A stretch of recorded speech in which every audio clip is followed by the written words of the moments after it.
Hello, hello, hello, good morning and welcome. You are on the mountain with Rick, and it is time for New Game Tuesdays. But first, coffee.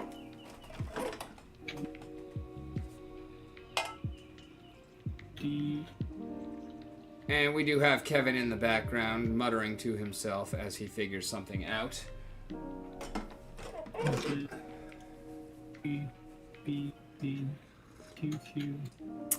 And in the meanwhile, how in the hell are y'all doing out there in Twitch land and or YouTubeville? Let me get my chat doc up and running.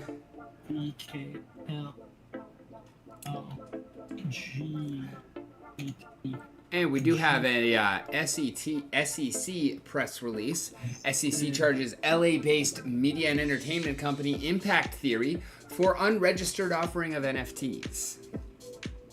Thank you, Kevin, for bringing this to our attention. For immediately release 2023-163, Washington, D.C., August 28th, 2023.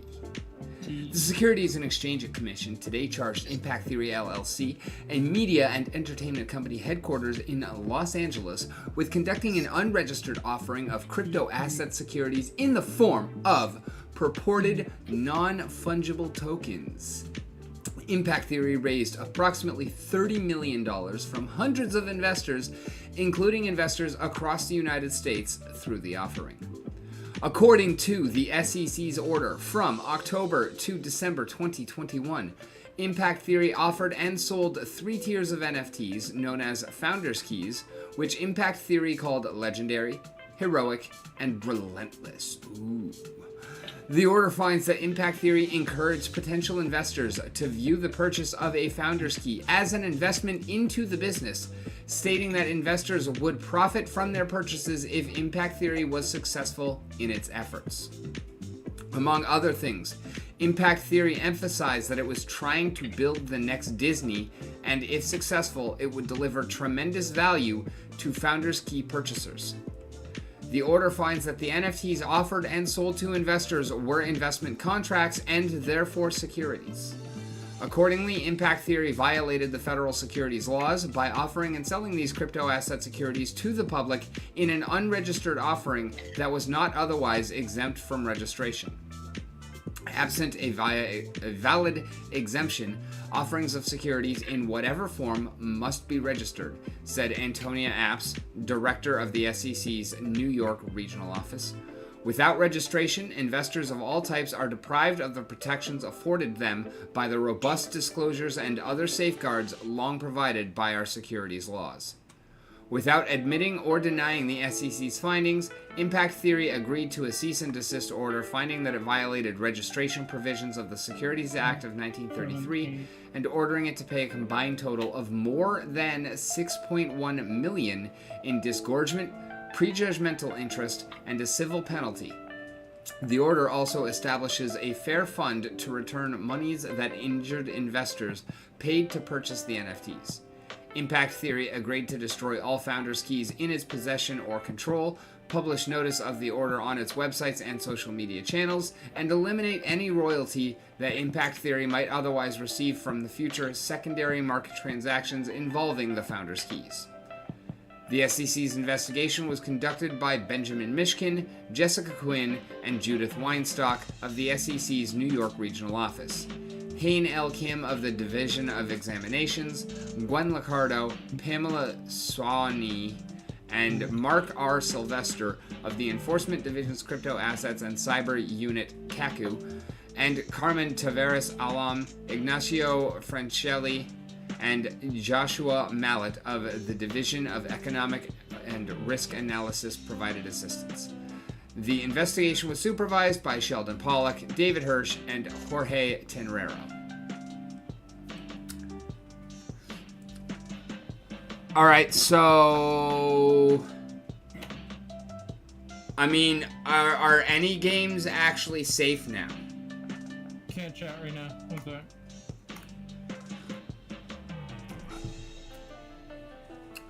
All right, what does chat think with all 0 of you that are active right now?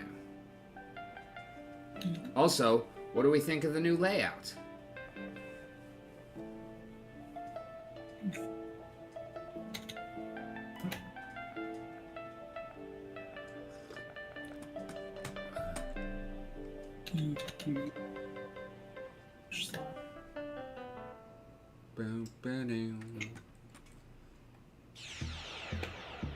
Motherfucker.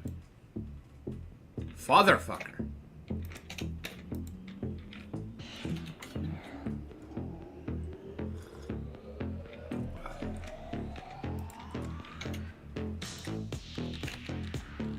Okay.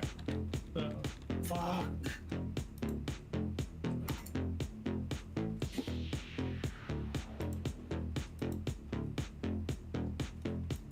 Set up.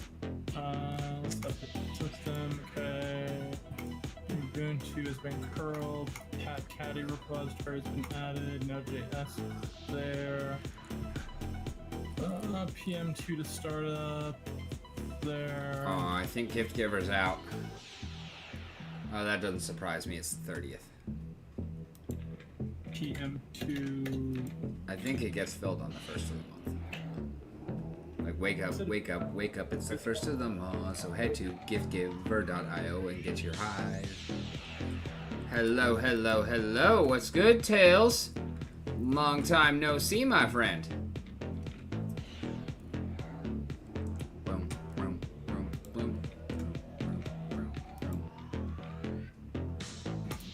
Oh yeah, I can't change it back for a little while, unfortunately. But I will as soon as I can. I redeemed a shit ton of Town Hall shoutouts that I never thought would actually be read, but I was hoping so. It was on my way out, and now I no longer talk about that project, so it's kind of just something that I'm stuck with for a little while, unfortunately. I have to acknowledge it, but I have just moved on. How have you been, my friend?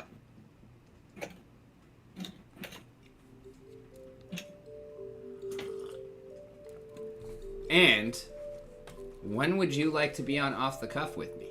Because I would love to have you.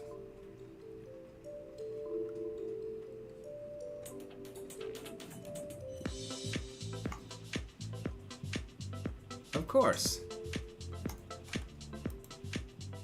I might not be in the community anymore, but that doesn't mean that I have anything against the community.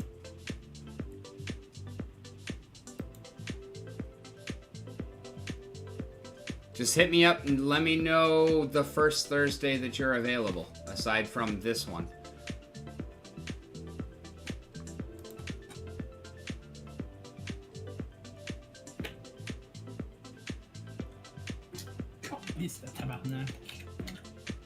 Do what now? Oh, he's still muttering to himself. That's right.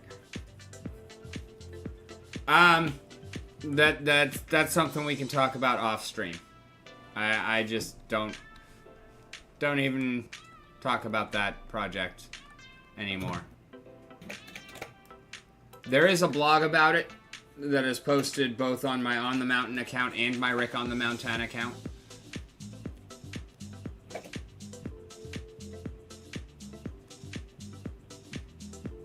Wait, I have a magic card? Oh, your Zodiac Killer series. That's right. It's not a Zodiac Killer series. It says Serials, the Zodiac Killer. Yeah, that's card 1 of Alpha Set, which will be followed by Beta Set, which will be then followed by the Legion of Chaos set, which will be then, no, followed by Untamed, Legion of Chaos, and then Rebellion. Because I cannot call it Chaos Legion for obvious reasons, but I think that mockery is the sincerest form of flattery. Yeah, you go ahead and put that effort into that. I will enjoy the, and thank you for mint number 11. I appreciate you. What games am I playing these days? There is a supported projects thing right there, which has most of it. I still do Rising Star. I do TerraCore. For the most part, ones that don't lie pathologically would be the and answer. and mostly I'm focused on building my own. And then Tuesdays has been New Game Tuesdays for quite a while, so typically I take on trying something else out, or I just work on my game and creating characters and whatnot for it. Like this guy, this is Booms. Although I've been thinking I'm actually going to change Booms to a kobold instead of a goblin.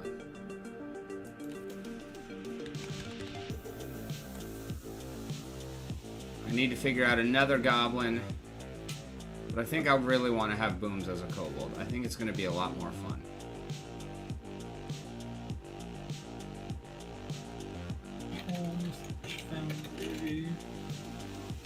Pseudo n path equals path space user node tm2 bin tm2. This is called Hero Forge. This is a mini builder, and then you can order the minis. You can either get them unpainted or painted, or you can get the downloadable file, so that they're like 3D printable or usable for virtual tabletops. I'm about to be launching my campaign for not D&D. We're actually playing Pathfinder 2, 2nd edition. And if you are available Thursday evenings and would like to join that, that's another thing that we can talk about. We'll be starting session 0 on September 21st and playing almost every week. Where the fuck are my kobolds? I know I have motherfucking... There we go. I'm gonna need you to regenerate that link. Way to fucking go. I'm not even on that page anymore, dick. No, you should probably stay there. Like I told you, I have to copy this by hand. Yeah, I don't think that's gonna work. That motherfucker too long. It'll work eventually, just I only have 5 minutes to do it. No, you have 30 seconds, bro. Wait, what? 30 seconds, that's what it said to me.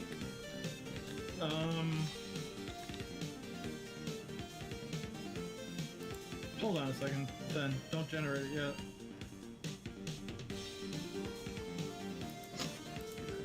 Son of a bitch. It said 5. They must have changed it. Oh, cocksuckers. Okay, gotta find the specific way to paste in here.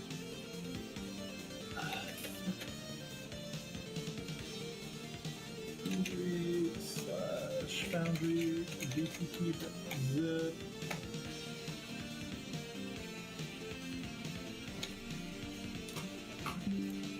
I should just take that off so that it's not live.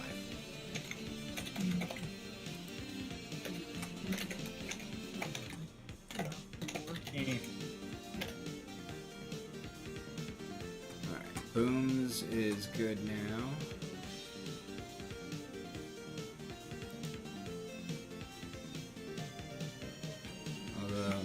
think I'm actually going to give them a little bit redder scales.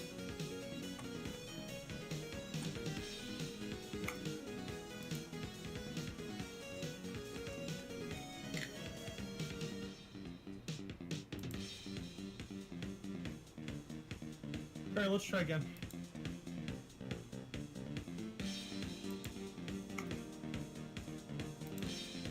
Because I'm using a Linux virtual machine and a PC at the same time, so it's kind of cunty.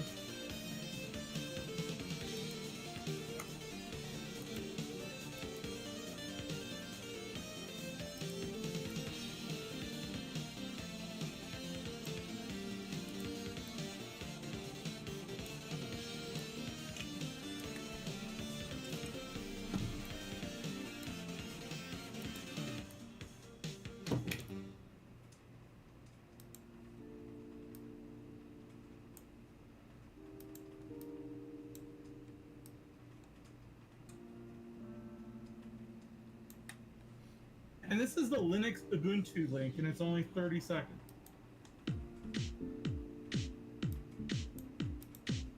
What? Alright, well, the picture that you sent me said to change it to the Linux/Node.js. Yep, that's what I need, exactly. Oh, 300 seconds, okay. Oh, God, Rick, okay. Because fucking, there you go. Thank you. So I'll be going silent again.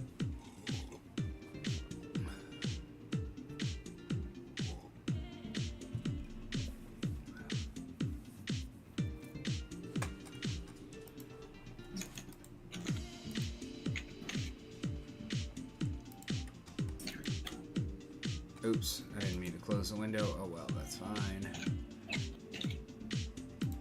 That's okay. That's all right. I'm gonna make it through the night. That's all right. I'm okay. I'm gonna make it anyway. Let's go. Log me the fuck in. AWS.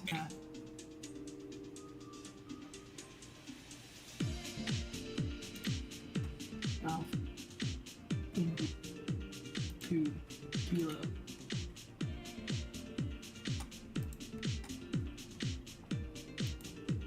Three. Two. X. 3. And signature.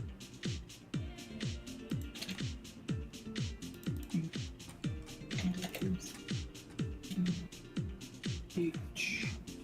KG. Ooh, yeah.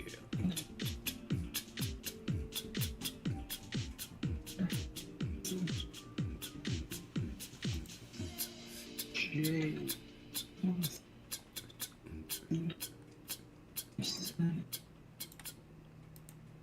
3. D. X. 1. 6. 9. 3. 6. 9. So, HTTP. HTTP. 3. It's not fucking common. Boom.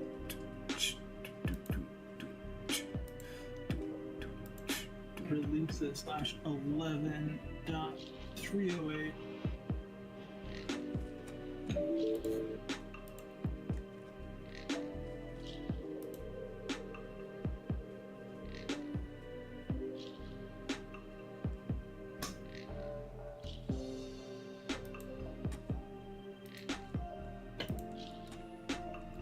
You're gonna need to do it again, but only when I tell you this time. All right, so set up the, because you notice the pattern, right? Yeah, exactly. That's what I was gonna say. I'm just gonna write in the whole pattern so I can do it right this time. Oh, yes.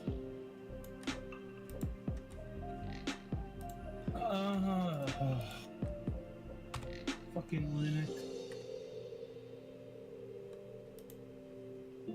W get dash dash dash document tilde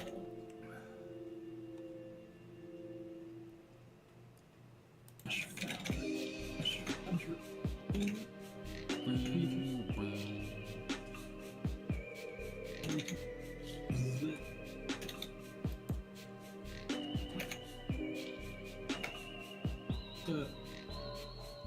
W get dash dash put dash document space tilde slash foundry vtt dot zip open quotation https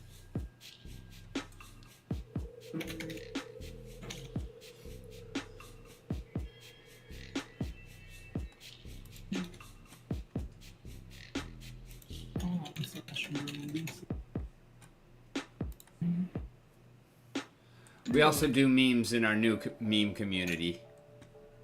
3 VTT 11 308 dot zip just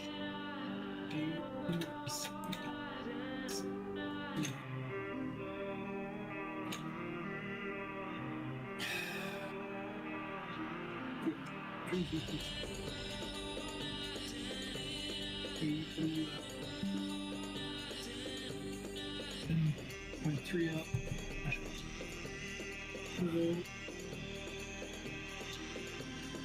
dash 11.308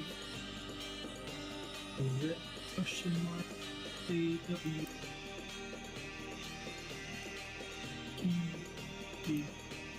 Okay, ready.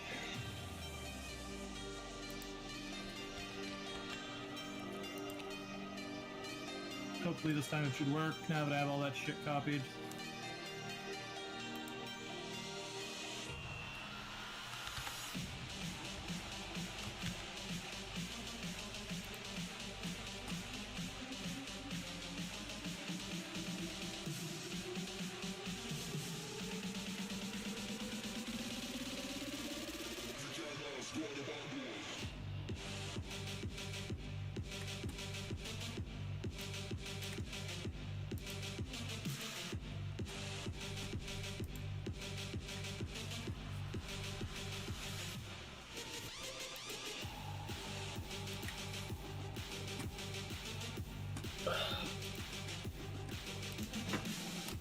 Time's ticking.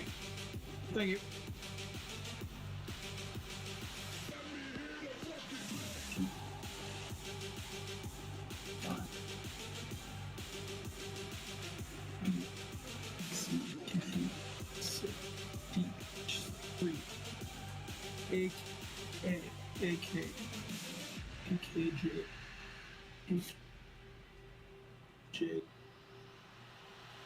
is it 3 5 Y is it 3 BCQQ BC 6 DH3 DH3 and signature equal to U Q 6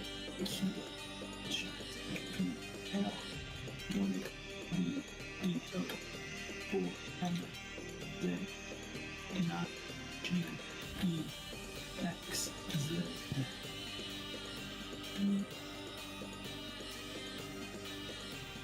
percentage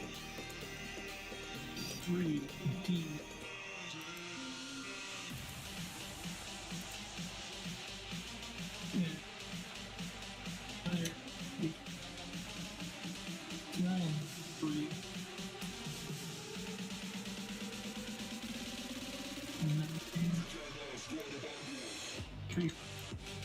cap U T E 6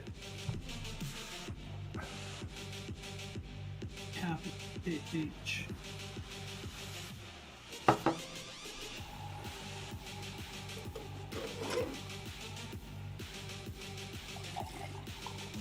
MS Z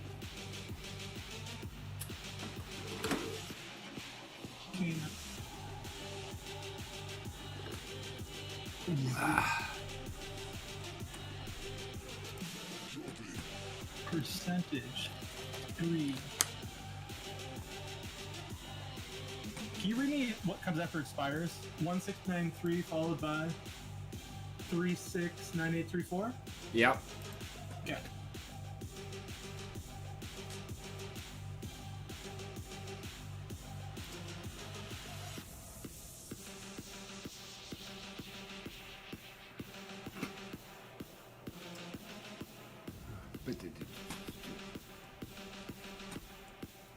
Should be unzip. Hopefully that actually worked now. Boundary, VPT dot zip d tilde slash boundary.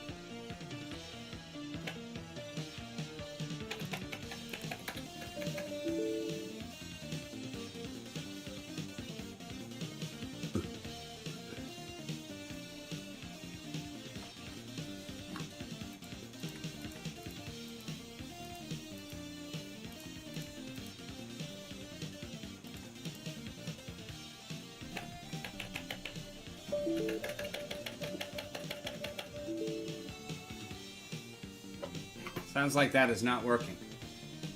No, but I don't know why. It was copied perfectly right.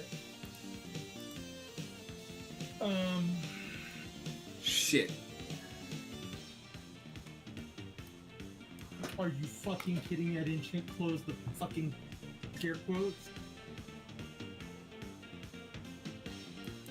Bitch. Could that really be it?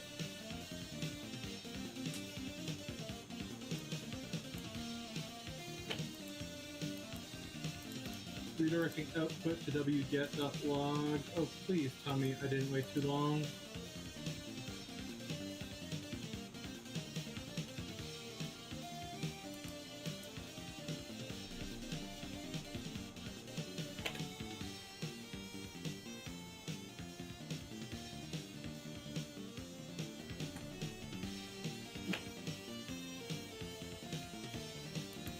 Okay, no, that was right. Alright.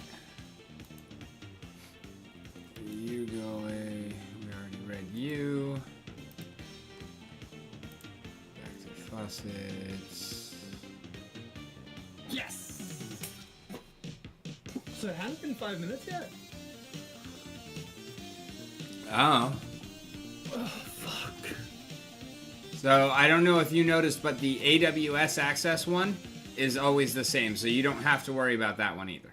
Oh no, I pre-typed all that shit.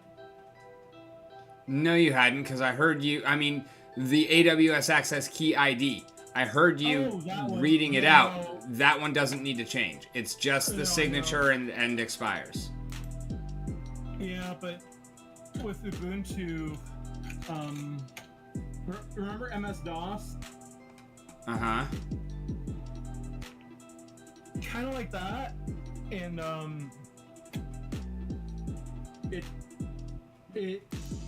I could only copy the part of the string that I wouldn't have to go back in, if that makes sense.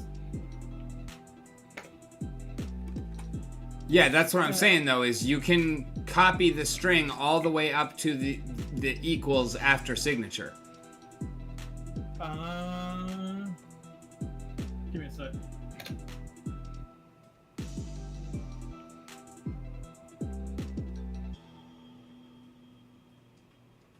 Okay, so I've unzipped everything onto the server. Holy fuck, there's a ton of files in here. Oh, you got it. Okay, never mind then.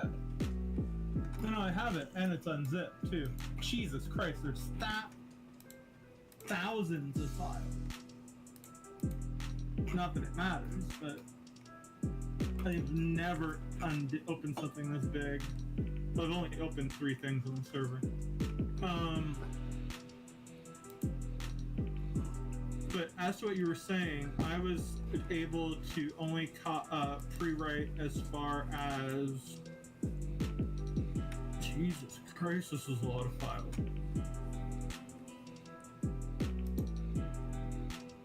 Yeah, I can't even go back as far enough to see what the command I wrote is. There are so many files. And I believe this holds 5,000 lines of code. Okay, so now I need to create a user data. mkdir. That would be p tilde / foundry user data.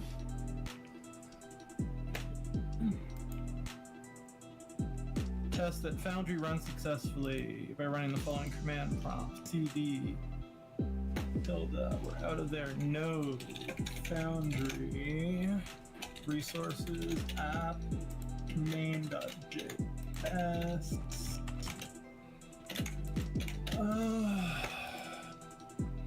Data path equals. Well, I guess we can actually log back into that game. I think I And need finished. your username Claiming that our you're using shit. on Node on Try Rick on the mountain, and if that doesn't work, try Rick. Okay.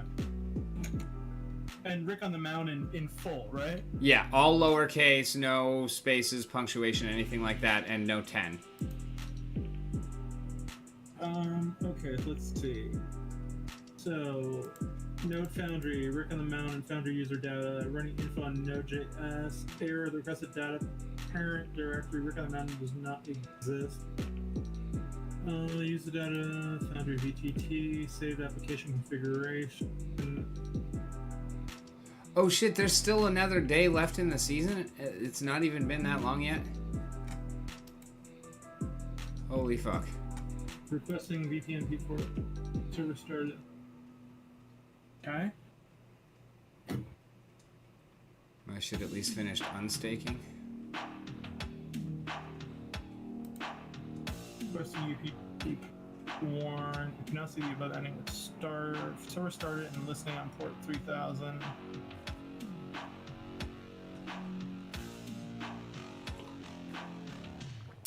Test connection Foundry by opening.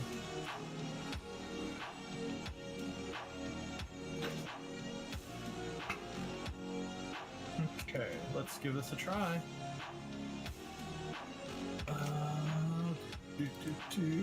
Now we will be opening two.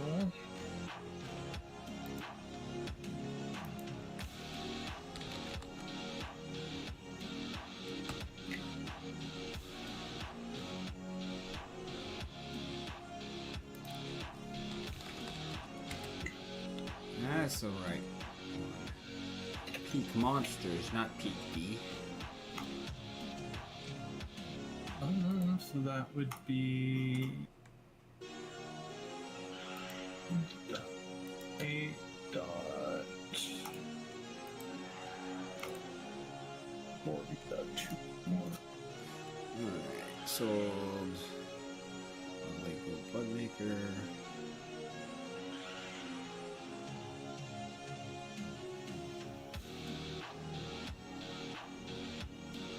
Hey, shit's been selling pretty fucking steadily.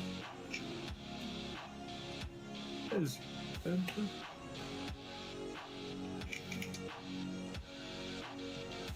5.78.40.201.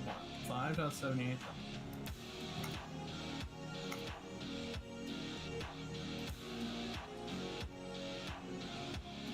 That's it. Do I need to do a server restart either?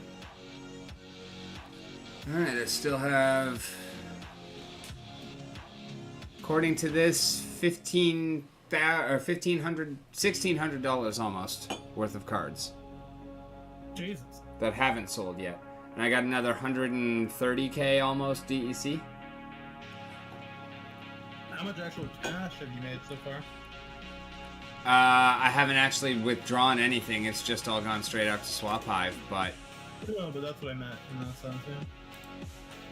I mean, I put 100 into my Hive Power here. I sent 1,000 to Dragon Memories, and then there's been a bunch of other shit since. So Nice.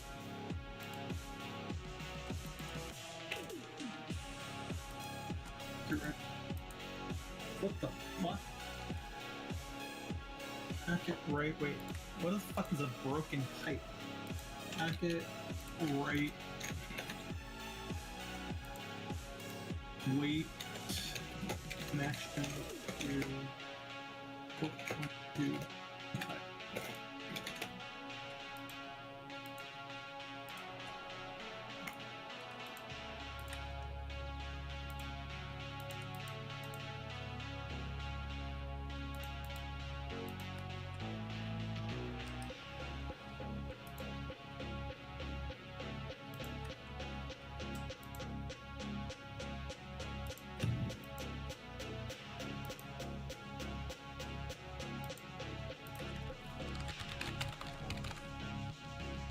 Oh, is the port not open on the fucking firewall?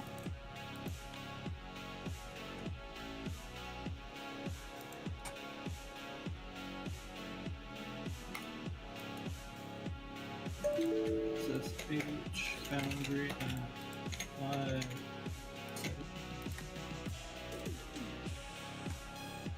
Boundaries password.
Open the port on the firewall, I think.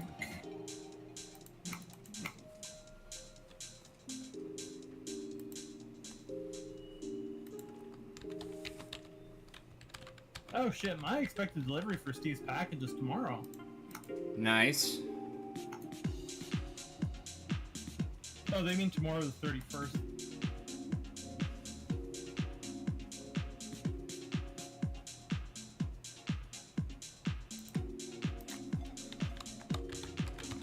I'm gonna do something here, then I'm gonna need to take a break to clear my head. That worked yesterday.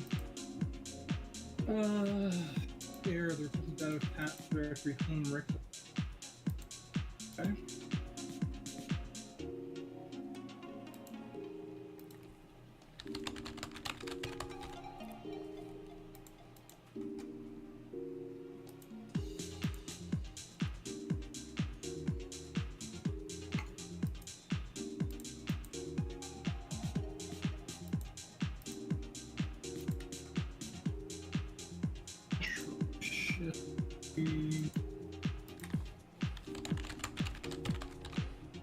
Control Shift V.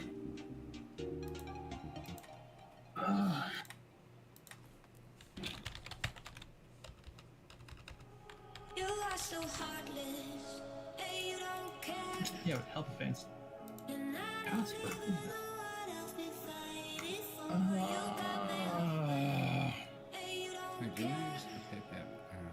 And I don't even know what else we fighting for. Every time I fall in a deep, Alright, you can stay to the show. and I can't fight it. I can't fight it. You wreck my mind. I'm losing my sleep. So just got almost 400 more swap hive for that 150k DEC. Nice. SSH blah. SH boundary at 5.78.0.12. E.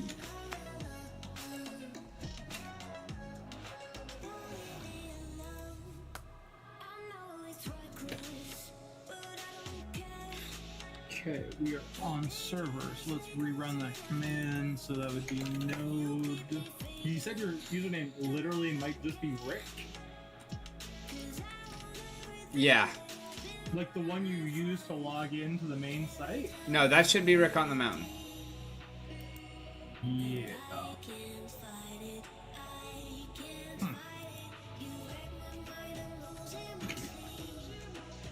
And we're not talking with the 10. Like, it's literally the old school, like, full... Rick on the Mountain, yes. Okay. Foundry restart. I'm surprised you haven't asked for my password yet. I don't think I need it. Because that auto download link.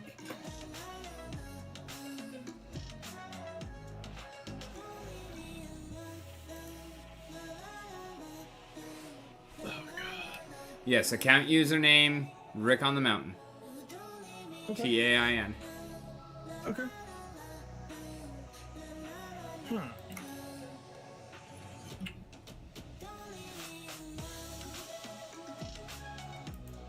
Virtual tabletop from. Oh, for fuck's sake! It doesn't want your fucking username. It wants the fucking username I'm using to log onto the fucking server. God fucking damn it! I'm logged in as Foundry, not fucking Rick.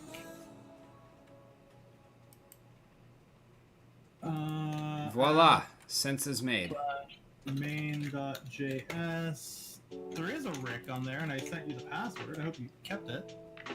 Home.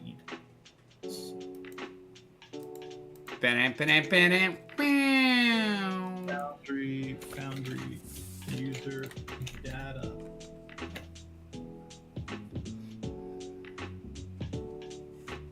Server listening on port 30,000, running on Node.js.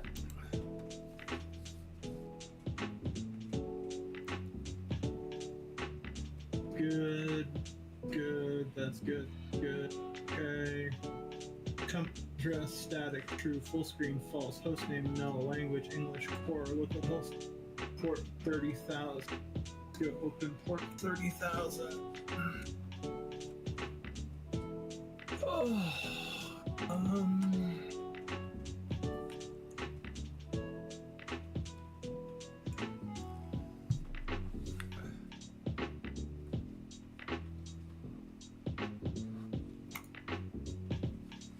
Seriously? You locked me out, motherfucker?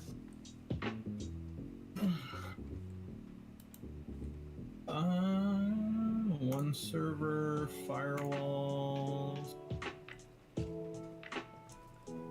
Oh, I didn't even firewall here. I did it through the other. Okay.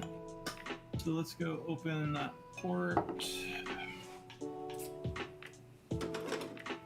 Should be right about here. Testing login with me setting up a firewall.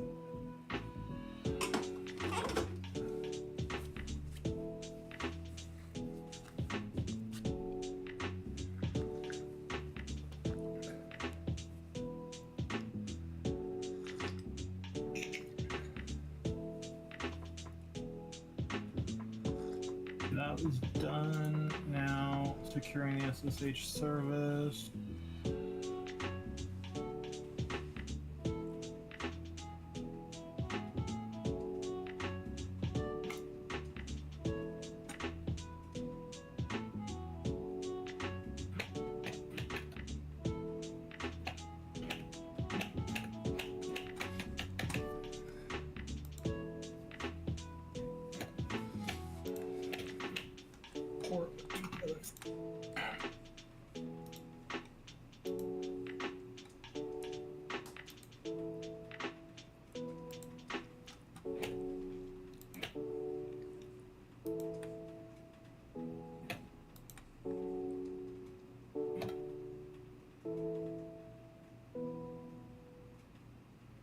Okay, so let's do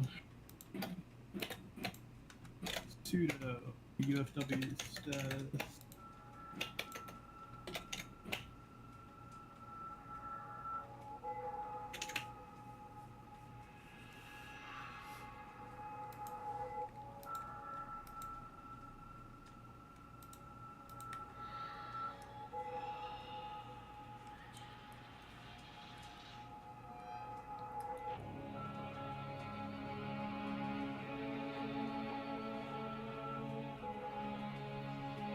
info, port.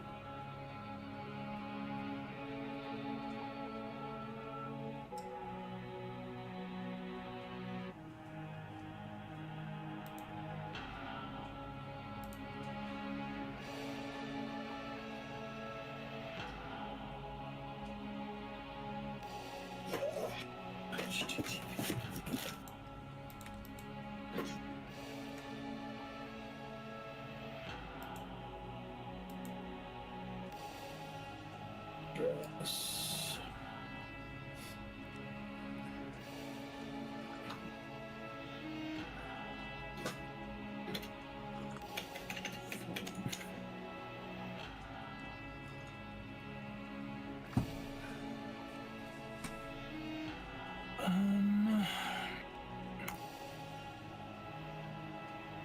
I have to dot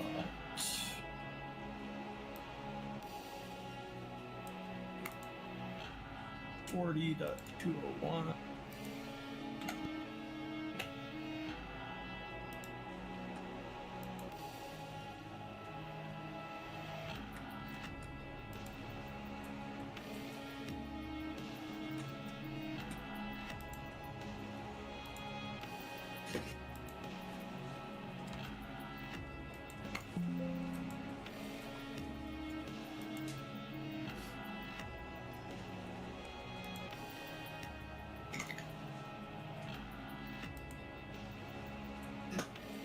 Okay, SSH at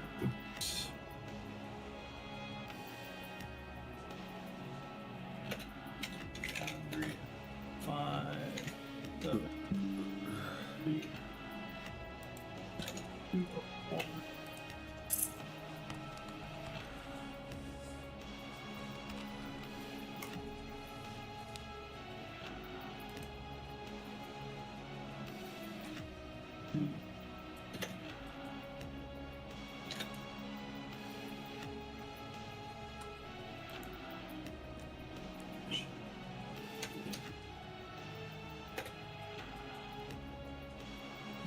That socket open.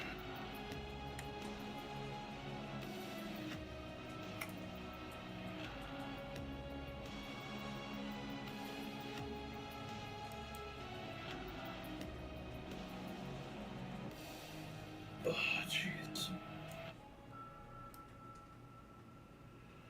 Dun.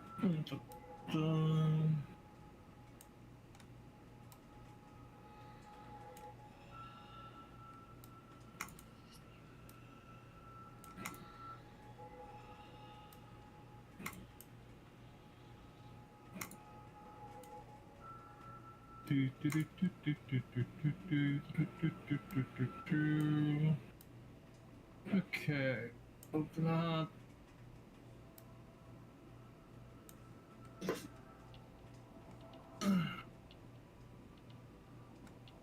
Sudo UFW status. And you want my password again, cocksucker, because I want to enter super user mode. Suck it.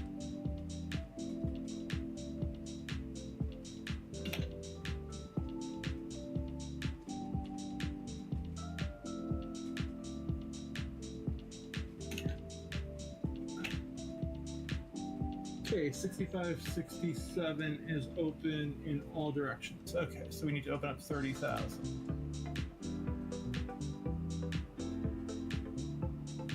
Sudo UFW allow proto TCP to any port 30,000. Added sudo UFW allow proto UDP to any port 30,000. Okay, so let's do sudo UFW status. So port 30,000 is open on TCP and UDP.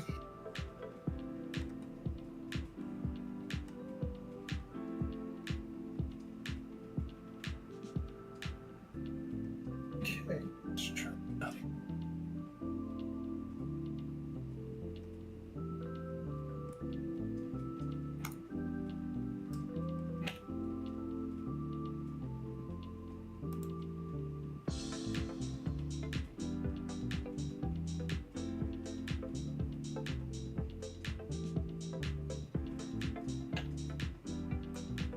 Yes! We're live, motherfucker. I need you to enter your key, or presumably you should do it. I mean, this is not on server setup anymore, but once you've put your key in, I think you should share screens with me.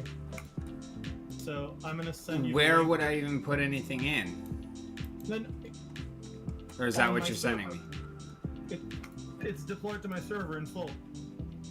So go to the link I just sent in Whisper Whispers and keep it off screen while you copy paste your key in, and then share that screen once you've put your key, like before you know what I mean. Oh, the license key. Okay. Yeah, but like don't click till you've shared the screen, assuming it's whatever. Because I deployed it to the server, right? So this is the web interface for the server. All right. So I'm ready to submit. Can you share that screen? Because you're not going to be showing anything sensitive. It's showing the key. Oh, then just click submit, then share it onto the stream if you don't mind.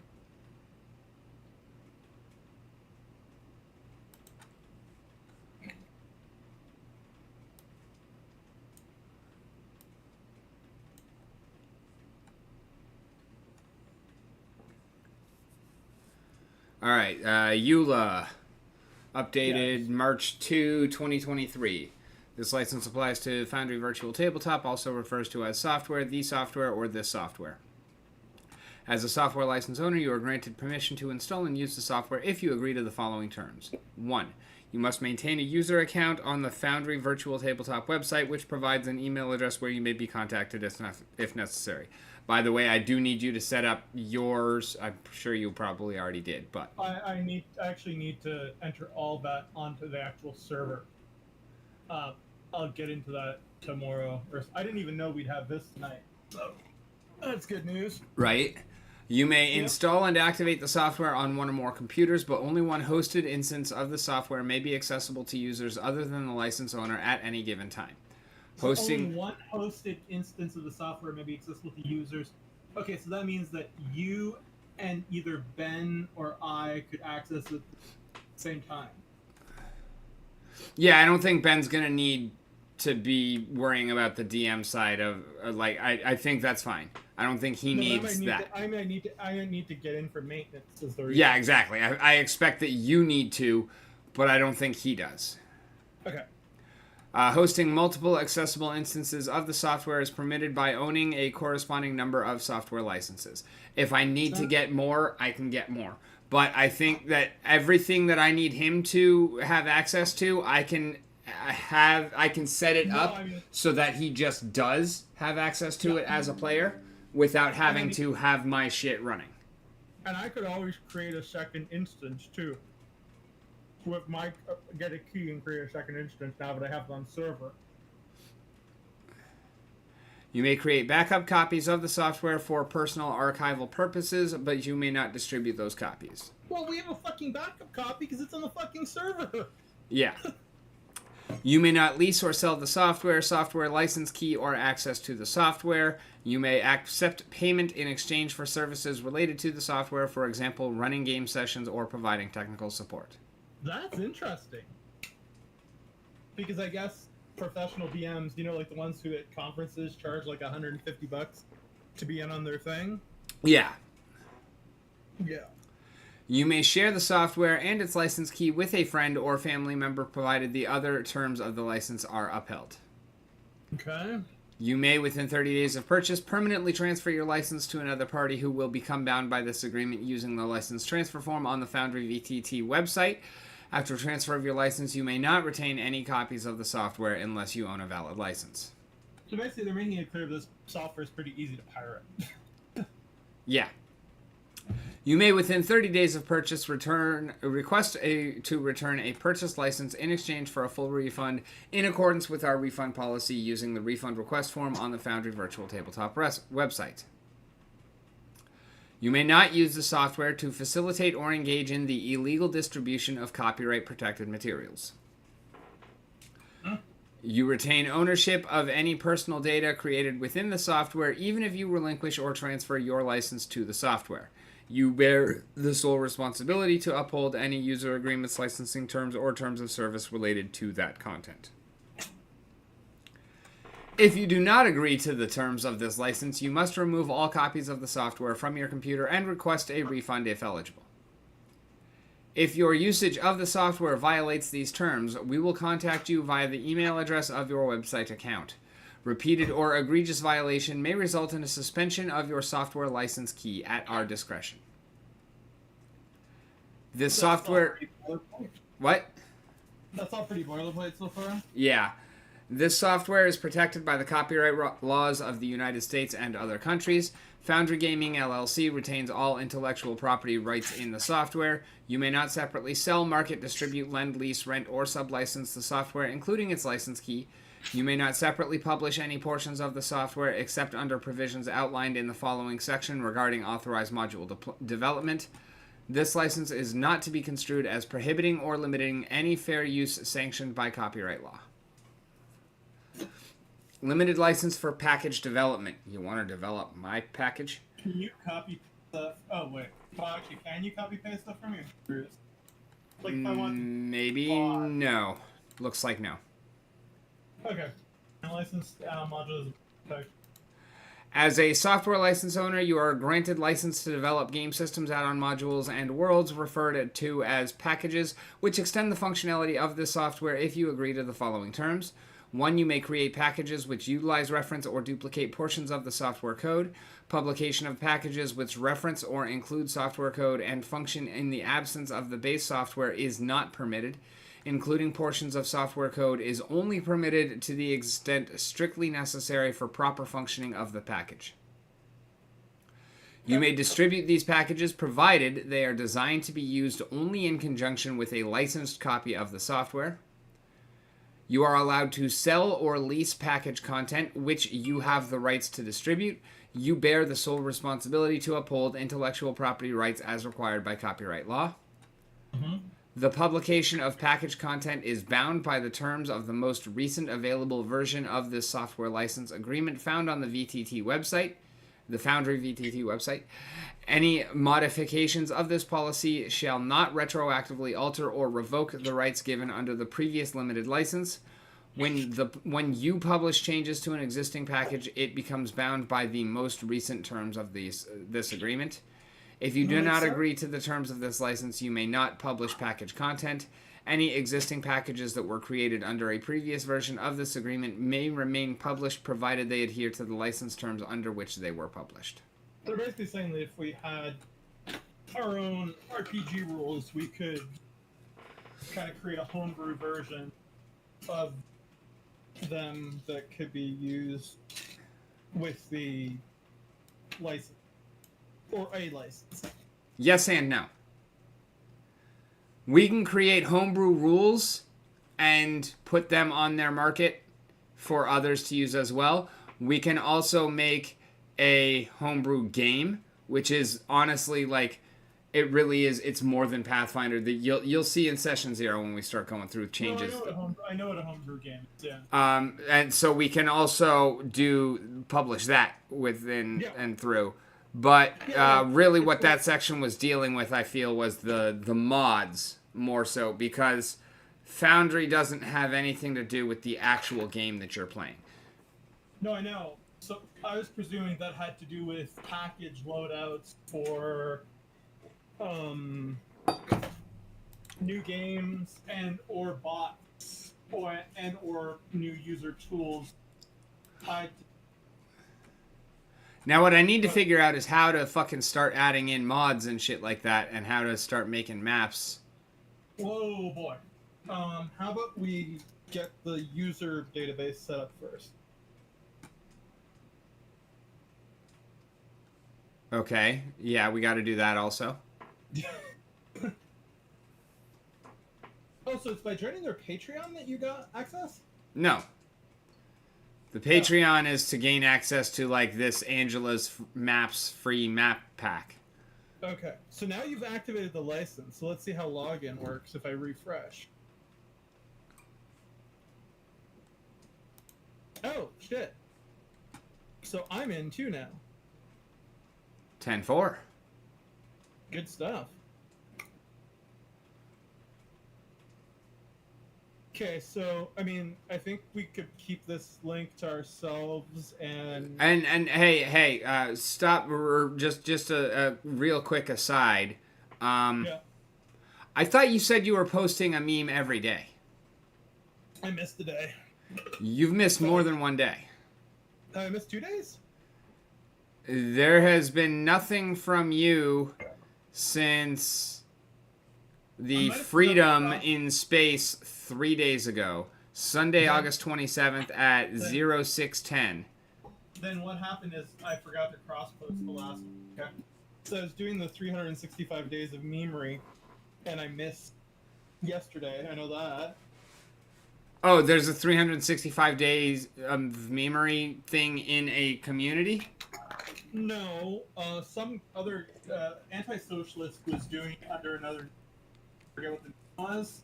I don't know if it's an actual thing or not, but like lols and meme were often upvoting me.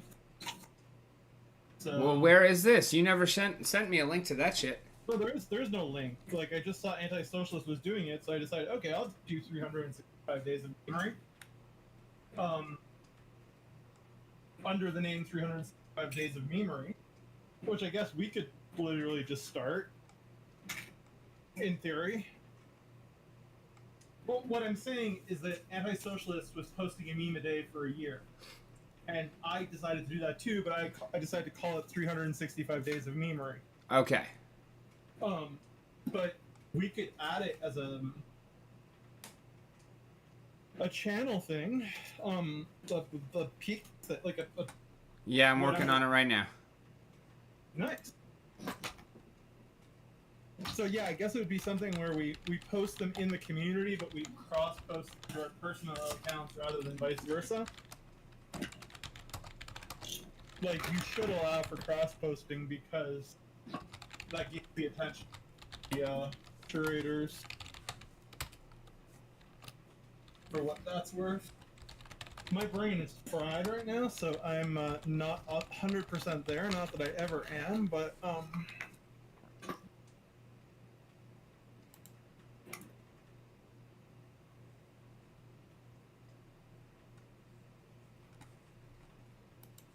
All right, I updated the description. yeah. But now I'm because see the thing is I'm in the we're still in the setup phase of the Foundry, Yep. and I feel like I'm in the same instance as you. And I think that's fine. No, yeah, My it's reading fine. of it was me plus one. Yeah, that's not the issue. Because it needs me to finish the application configuration. And actually, I don't even have the application open right now, so I do not have an instance open. I think. I only have the websites open. Right, but if you look at the website and you click on the cog, can you not change anything in there? The cog. What do you mean? The account settings? Top right. Top right is log out. Right next to logout, in the middle. Configure. The two cogs, sorry. Yeah, I'm on the website, not in the app, so my two cogs are on the left, and it's account settings. Okay, I'm on the website, and they're on the right, and the two cogs are configure. From the main page that I'm seeing... Are you on the main page right now? Yeah, what the... Why are we seeing... I'm seeing your screen. If you go... What's going on?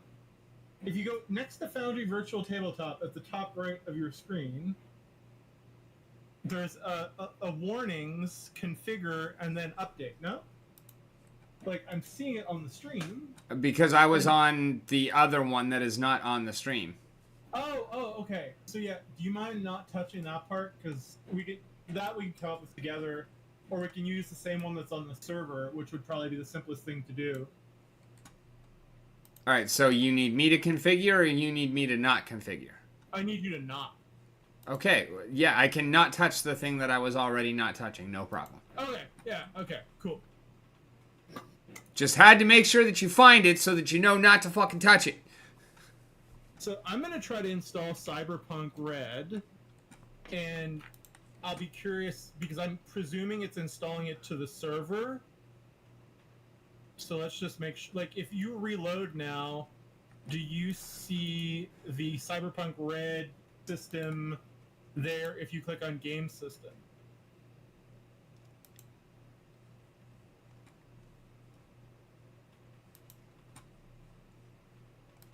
Systems and modules.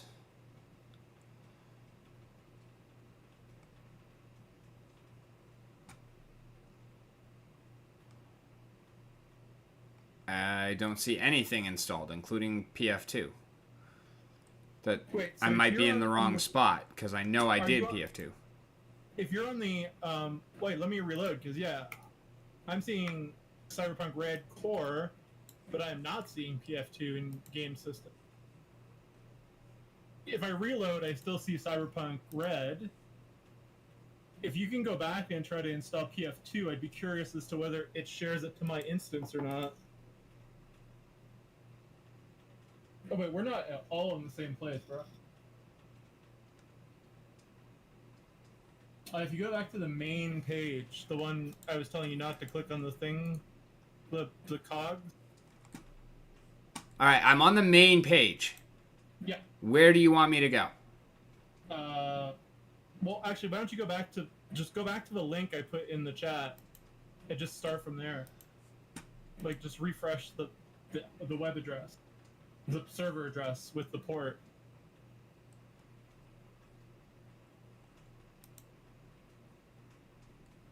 If you click on Game Systems in the middle there,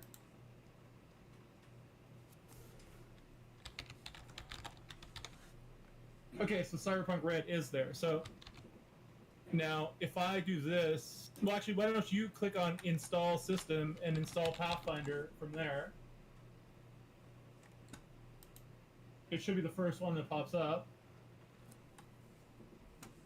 Just click on Install. You do realize you're looking 10 seconds in the past, so you're telling me to do things that have already been done for 3 seconds.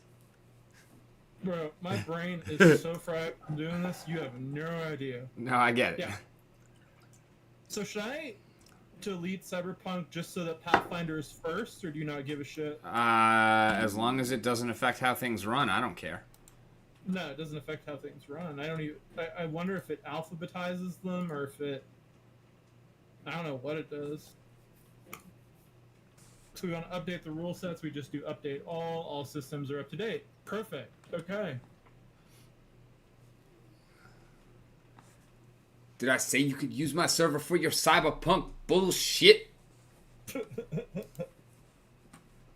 Oh man, there are a lot of systems on here. A lot.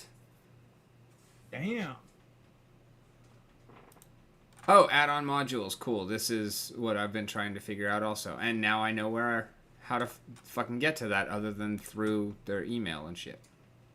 Are you planning on installing any other ones? Oh, fuck yes. Okay, so you're okay with me putting Starfinder, etc. in? Oh, it's taking up your space, not mine, so I have no problem with that whatsoever. Well, it's I didn't taking actually up- mean game-wise. I'm not necessarily planning on adding more, but it's not a problem. I meant mod-wise. I will be. And one of the things that I'm not sure about is like when I download mods, is that to the server or is that to my computer? And It's will all to each the- of the it's all players to the have to server. have them? It's all to the server and it doesn't matter. My understanding is, and I'll probably get to this tomorrow, is that the players will be logging into the server via that same address, but that they'll have a login stream. Yeah, they Yeah. should have their own logins, but be connecting to your server, and that's kind of what I figured. And I will also be connecting to the server to run it. I'm just curious as to how much traffic this took up, just because, like, I'm pretty sure we're more than fine. Like beyond fine, but let's just look for shits and giggles. Jesus Christ, we've used, like, no traffic. Yeah. Okay. No, because like I set up a game on it called Mindustry, which is a tower defense game, Yeah. yesterday as my practice. Where have you played it? No, but I remember coming across that name somewhere and loving it. Okay, well we now have a private server for that game if ever you want to play. Oh, Uh, since we have a private server, is there any way to set up Midjourney on that so that I can access it without having to ask you? no. Actually, I don't know. If I check the Midjourney API, I can actually give. That's a good question. I mean, not that I expect it or that it needs to be done right No, this but that'd second, be a- but that'd that be a would be really super cool helpful. That'd be a very cool idea if they let you do it. But now I'm curious because the server, I don't know,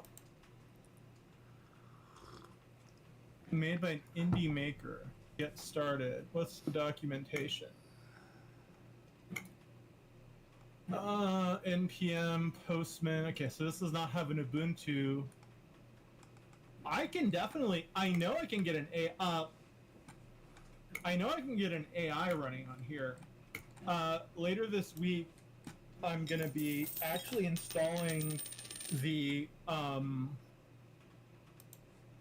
pro version of GPT, and it can generate images via the same interface as it does with Okay, perfect. text. Because I'm going to be training some AI models on the server, and I can definitely set up a user login for you. But I don't know about Midjourney proper. Yeah, I don't really care about that. I was just knowing that that's what most of the best results I've gotten from you were coming from. That. Yeah, I don't know if you can. I don't think you can set up an access to the Midjourney API because I think they're keeping it, like it hasn't leaked the way that that what's it called? Stable Everything else Diffusion. does. Stable Diffusion leaked at some point, right? Oh, okay. So, that was the thing. So, okay, we had a spike in network traffic at 1:12 your time, which was probably when we. Oh, yeah. Okay, so doing that, just that our server usage went up to, like, briefly to 4.6 megabytes per second. Yeah, but that was when we were installing Pathfinder, right? Both of us at the same time, and we have. I mean, I have, I guess, 20 terabytes of traffic a month. So we're fine there because we're at not 20.59 terabytes. That includes, that's mostly me running that game session last night, so we don't even have to worry. Essentially, with what I'm trying to say is with Pathfinder, you don't need to worry about traffic or disk space usage. It's inconsequential. We'll have to have a look when we run the AI models on this server to see if we need to put them on a different server, because I don't know if they're more intensive or not. Okay. But everything's fine there. So, yeah. So unless you want someone to have full access to the back end, don't share that link yet. Till I tell you. I mean, I don't care if you do, right? Like, with whomever. But what I'm saying is that anyone who has that link will Yeah, no, I get back you. end. It's not ready to be shared yet. That's not a problem. Let's get it properly set up first. It's ready to be shared. It's ready to be shared with like people we trust. Yeah, Steven can have it because he knows what the fuck Yeah, he's doing and that's what I'm can probably alluding help, to. but it's Yeah. not ready to be shared. No. Well. But yeah, no, I'm pretty sure we're through the worst of it. Oh, that was a pain in the tits.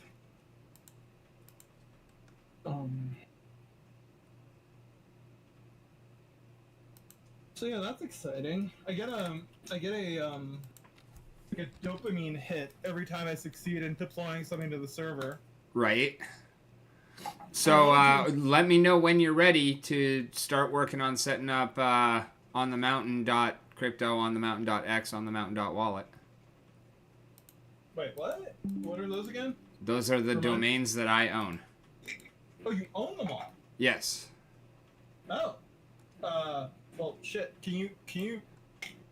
I bought them through unstable domains, and that is pretty much all that I know. You still own them? Yeah. Yeah, just send me the domain names in not our group chat, our private chat, just so that they're less and send me the domain provider so I can look at their API.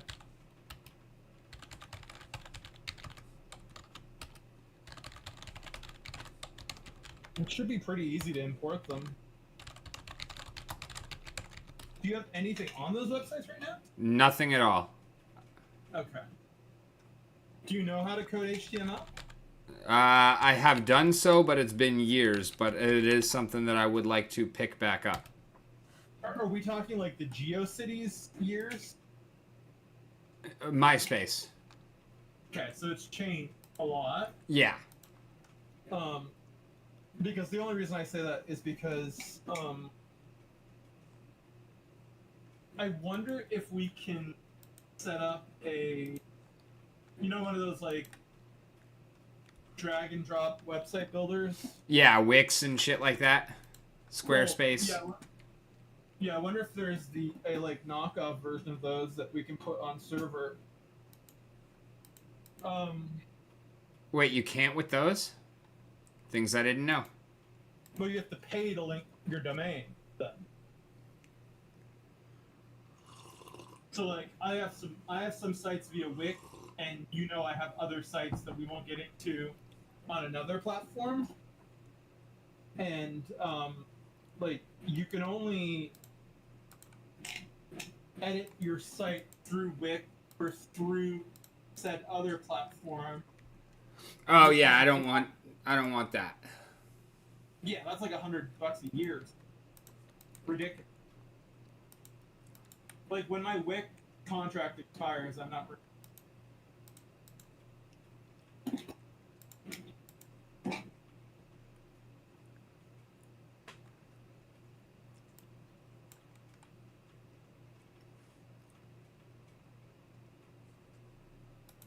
Oh.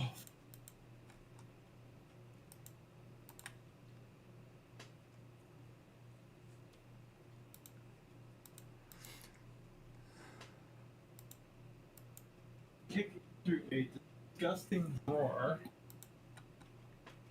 because my allergy pills are open insect. How's Bob? I haven't seen him in 2 days. Oh, well, that's a good thing. How's Meredith? Good. Good. She is good. I need to go get some ice. The sister-in-law gone? Yeah. How much freer are your balls hanging now? Not much. Not much. Not much fear at all. Oh, Jesus. If only. If only. But, yeah, so there's that private... I want to set up, private servers for other games that allow for private servers to be set up. Like, one of them is Minecraft, but I couldn't be fucked to play Minecraft. Right? Yeah.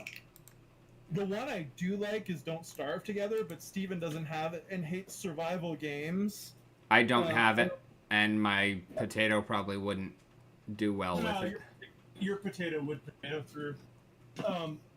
But, yeah, I'm going to look at what games can be put on, because it's kind of fun to just put them on now that the server's set up. Right.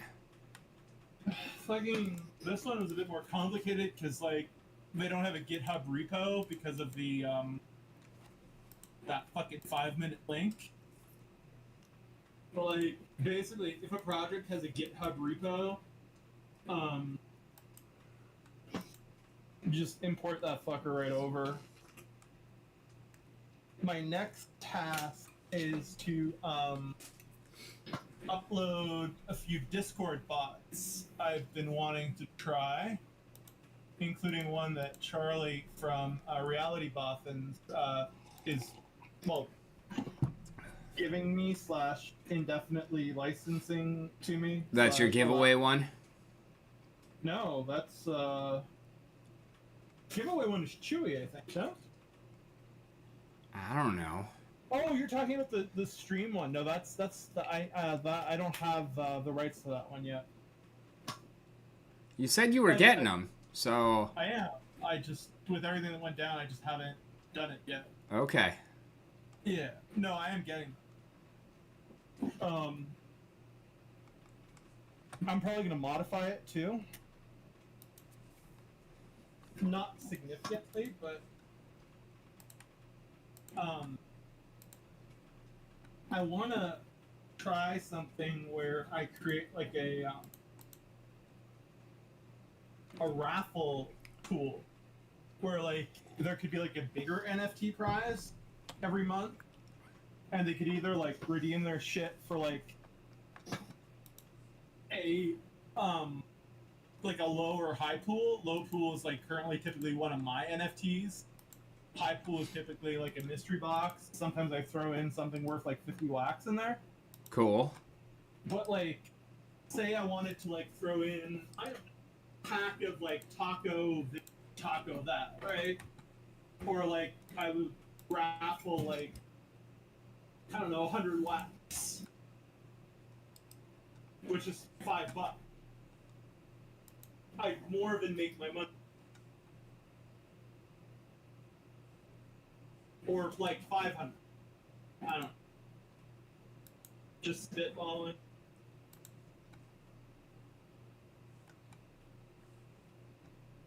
Well, I think you are breaking up.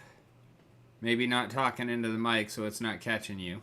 Oh, sorry, I was trying to get at something there.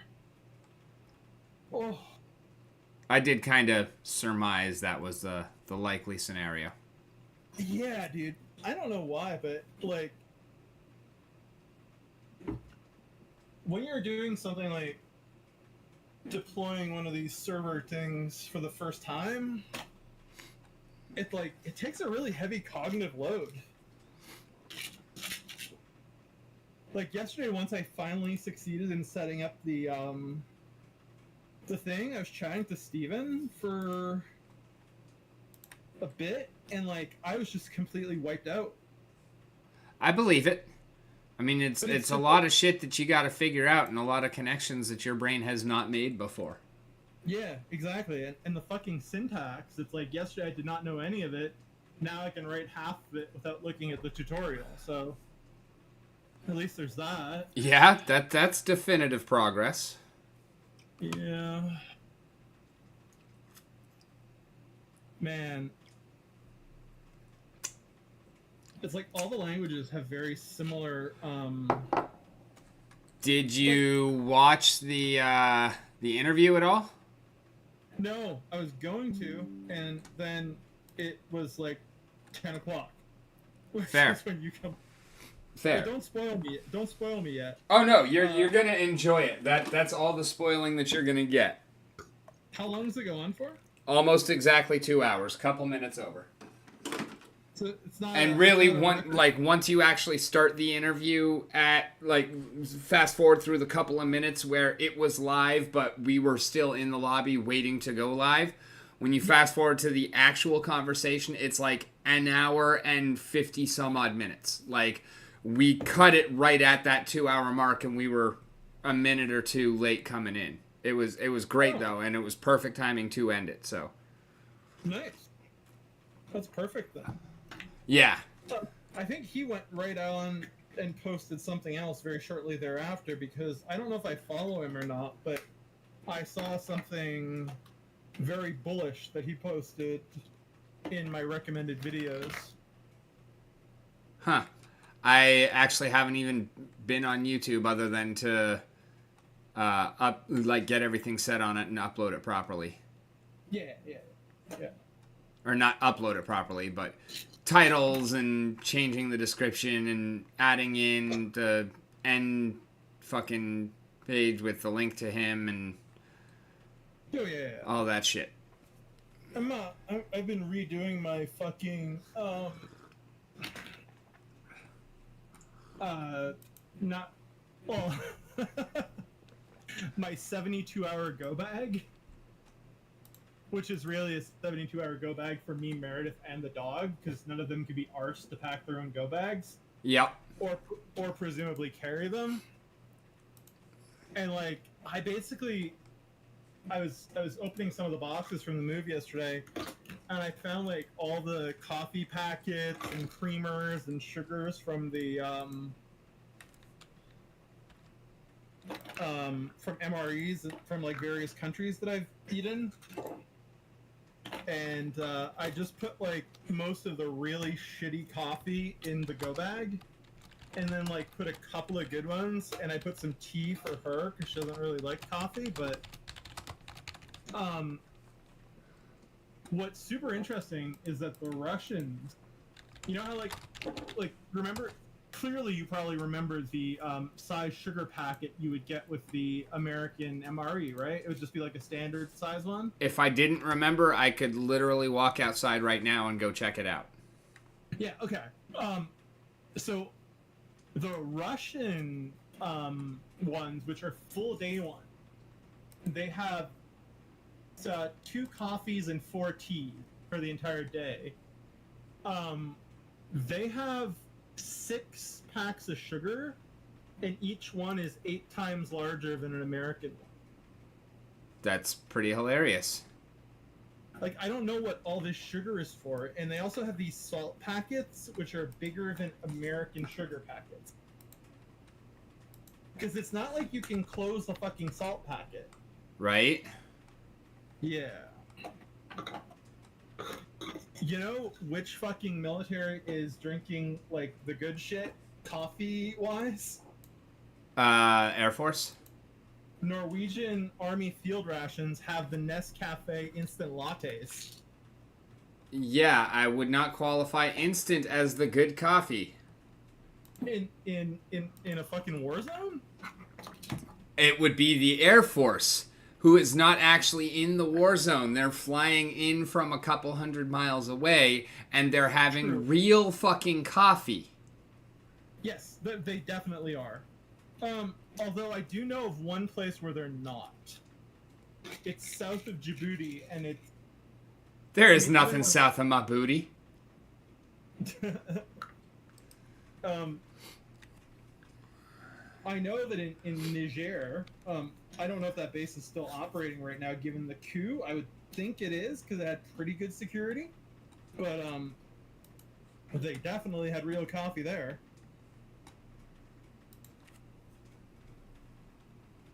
But, down south of Djibouti, they did not have real coffee. Are you on the stream? Yes. What do you think of the new layout? You haven't said nothing. Because my brain is exhausted. I was admiring the positioning of it. The only issue is, for me, and this is a me thing, it's not a you thing or an everybody else thing, but my bad eye is my right eye. So having you and the supported project on the right means that I'm not going to really see that. No, I get you. But I have noticed that picture being on the right side as opposed to the left side is a lot better in terms of thumbnailing and shit like that, because YouTube always has random shit on the left side, both corners. So I didn't think of that. That's a smart idea then. yeah, it was very consciously chosen a long time ago that I'm going to put myself on the right side, and that's been something I've been doing ever since. And it took some getting used to be sure. But especially with this actual frame, I feel like it works a little better.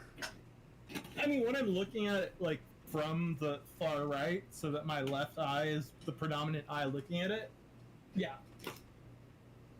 But, like, don't get me wrong, I can see out of my right eye. My brain, like, minimizes that side of my vision Yeah, I get. And if we were to optimize for that, then you would have the opposite problem with someone whose eyes are wired, vice versa. Yes, exactly. It's like I'm a right-handed shot, but I need to aim with my left eye. Yeah, me too. So it's like, Well, no, I kind of aim with both eyes. well, it depends what you're firing. Are you looking down iron sights right now, or are you looking down a scope, or what? I've never actually used a scope. Oh, okay. I'm a fan of scopes. It's not that I'm not a fan. It's that I have not been exposed. Wait, you were never issued a scope? Fuck no. You just had your old M16 and that's it? Yeah, I was issued a fucking truck, bro. My M16 is not actually supposed to be used. Like, that is not my MOS. That is not my job. But it is your job, because every Marine's a Every fucking Marine rifle. is a rifleman first. But scopes are for snipers. That is not my job. My Scopes job are is not standard. taking out targets from a long way away. I have to be able to shoot well enough to be able to do that. But that is not my job. Scopes are standard issue now, though, to everybody.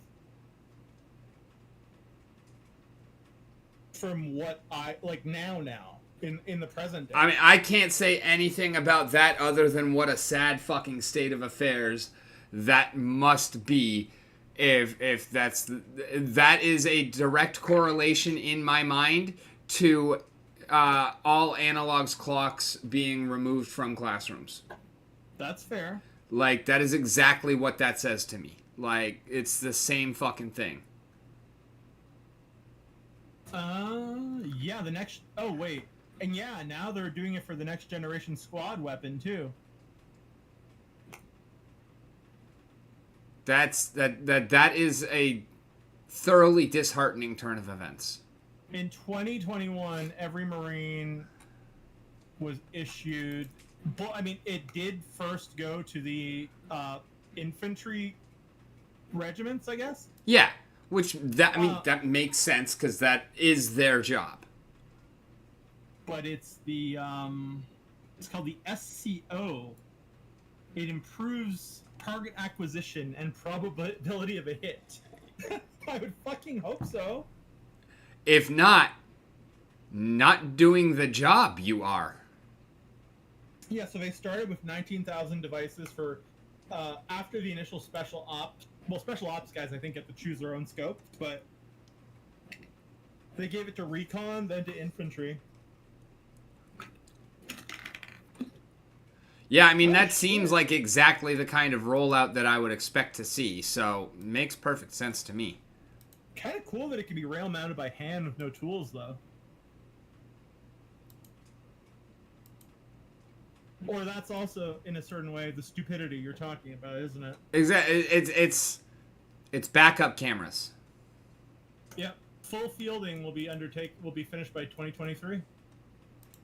It's backup cameras. It seems like it's a cool thing and like it's harmless and it's just going to help in certain circumstances, but what it's actually doing is removing an integral step in the process and making it too fucking easy for people who don't know what they're doing to do things that they shouldn't be doing. That is exactly how I feel about that.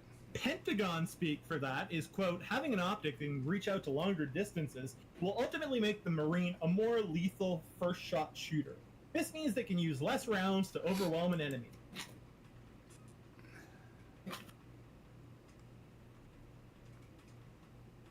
I'm kind of like, nah.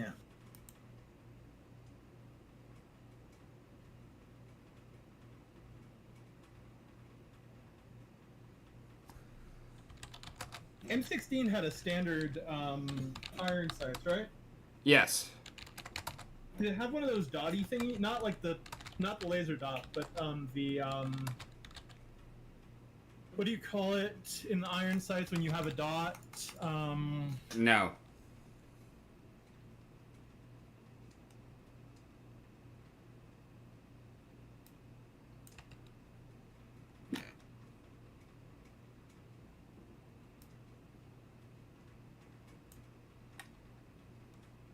What is it called?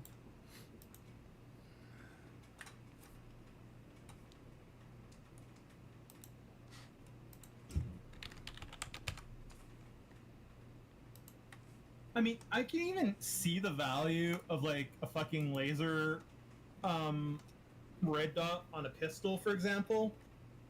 But like, by the time you're aiming with your red dot or your scope on a pistol, you're dead. Yeah, maybe. Well, chances are, I mean, fuck.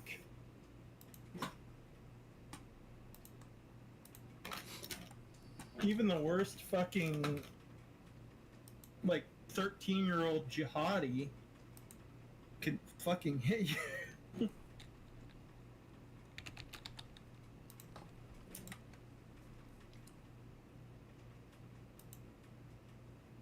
Were you issued a sidearm too, or was that just officers? NCOs and officers, and really higher ranking NCOs, typically not even necessarily like a corporal or anything like that. I could totally fucking see, though, why a truck driver could find a fucking pistol useful. Yeah, actually, my one kill came with a pistol, and it's not confirmed or anything like that, but it should technically never have happened because it wasn't my weapon. But we got into a firefight while I was driving the staff NCO's vehicle, so I had the staff sergeant with me, and we were going back and forth up and down the convoy the entire time. I'm in a Humvee in a convoy full of 7 tons. And sounds lovely. when we got, actually, I loved it. It was super fucking fun driving all the way up to the head of the convoy, turning around, driving all the way to the back of the convoy, pulling around all on the other side, all the way up to the front, all the way to the back, and just like keep doing shit like that. It was actually super fucking fun. And you know, when shit hit the fan, he grabbed my rifle, gave me his pistol. He's like, I know you can't really shoot this thing out the fucking window, like accurately while you're driving. So you keep us fucking moving and pop whatever shots you can. And you know, there was a bunch of windows that we could see muzzle flashes coming from, and I aimed at one of them and popped off a couple of shots, and I saw something fall out of that window, and I didn't see any more muzzle flashes coming from that window. Now, I don't know if I actually got the motherfucker or if one of my other boys was also aiming at that same window. That is entirely likely, and also entirely unprovable, because, like I said, there were a lot of fucking windows that a lot of us were shooting at, so... I mean, regardless, y'all killed him. It's all good. It's for the best, one might say.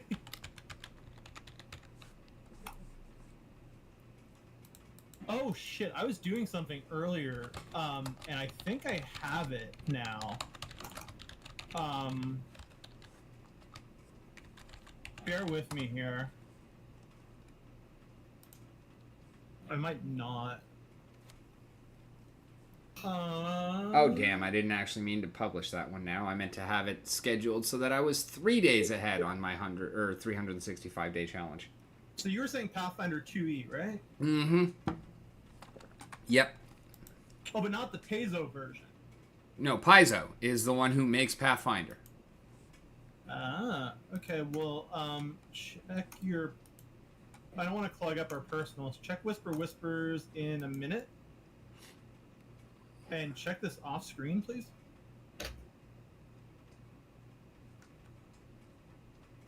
So I think, you know. Thank you. That is, yeah, that's exactly the book that I'm looking for. I know I could get it as a PDF. I'm looking for a physical copy because I want to actually read the motherfucker cover to cover. That's what I do. Okay, but you don't... No, so do I, but I got... Yeah, no, I appreciate it because I did need it at least to have, you know. Yeah. It's like me with the full Cyberpunk Red book. I'm not getting it right now for reasons relating to deductions, but I need it because I can't read on a screen. It just, like, doesn't work for me. Oh, fuck. My external hard drive is already down to 143 gigs free.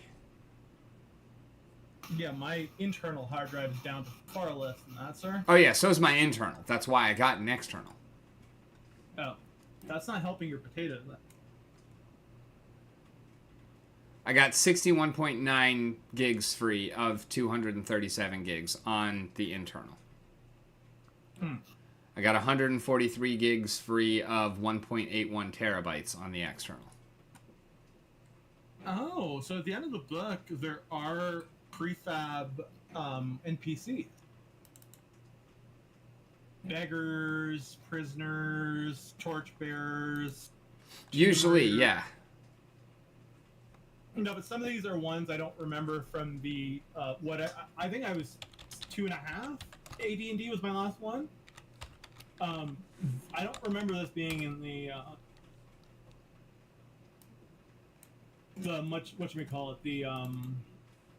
DM guide. Because I mean, I know I have the monster manual, the player's book, and the DM guide, and more.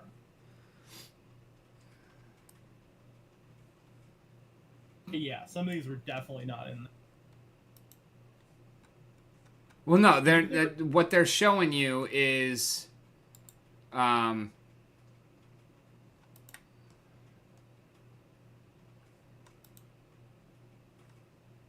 template to build. No, is examples of their NPC classes. So you're not going to see exactly the same things from set to set. What you're seeing is the suggested. No, examples of the classes, which are different in each one. Right, but when they have the modifiers for the different attributes, right? Like strength +4, dex +1, etc. Yeah. Are those so that you apply it by level, or I'm not? No. What it's showing you is the modifiers from its stats. So all of the stats are still the same, and most of them are probably 10s, 12s, 14s, which is +0, +1, and +2. And that's been the same, but with the newer ones, it shows you more +1, +2, +3 instead of 10, 12, 14. Gotcha, yeah. Okay. Some of these are strange. You're strange. No, but I mean, I'm looking at the dancer, +3 dex, +4 charisma. Acrobat +2 strength, +4 dex, +1 charisma. Like, the acrobat seems way more OP. NPC classes are not at all OP, and they're not made to be balanced in the same way that player classes are, because they're not there for players. Unless you're doing a really big game. No, they're not there for players. No, there I'm are saying- campaigns where this has happened, but strictly speaking, they are NPC classes, which literally means they're not for player characters. That's what NPC is. I know, I get that. I guess what I'm trying to say is you could easily homebrew any of them into a PC. Yeah, but why would you? Just use the classes. Well, let's say I wanted to use Pathfinder to do a 6-parter prelude to another campaign where it was like I was using the players to determine the backstory for the campaign by simulating city life. So I'd have a judge, and he'd be interacting with a fucking jailer and a... Do you kind of get what I mean? First off, you would be much better off doing that in another game, because that is not what D&D and Pathfinder are built for, sir. There is a reason 90% of the rules dictate how combat is run. That's because this is a combat game. I'm not saying that combat is necessary or even the best part. I'm just saying that if you are running a game where there is no or very little combat, chances are there is another game that has a better, more defined rule set that is going to lead to a better gaming experience for you and your group of players for That makes that sense. scenario. Do you know of one that sims town life? Because I'm just curious now. No, because honestly, I have no interest whatsoever in D&D without combat. Like, I know that they're out there, but I'm the wrong person to ask for a recommendation on it. I haven't fully acquainted myself with Pathfinder yet, but Cyberpunk has a much more developed social system, especially in terms of skills, than AD&D had. That doesn't surprise me at all. In Cyberpunk, you don't have beasts, and I mean, it's not 90% combat, I would imagine. Dude, if you're running a game,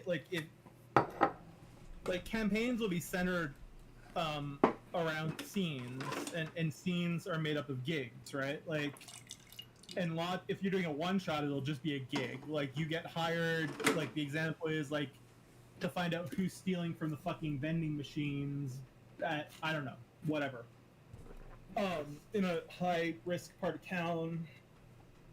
And you're each paid, like, in this case, like, let's say there's combat involved, maybe you're paid 1,000 EVs each. Yeah, no, I understand that it's still going to have the very typical quests, but I'm saying No, that... you'd have just as many combat instances, not as much as in a dungeon, but as in, like, if you're talking about planned encounters, I think you'd have as many. I think you'd have less unplanned encounters.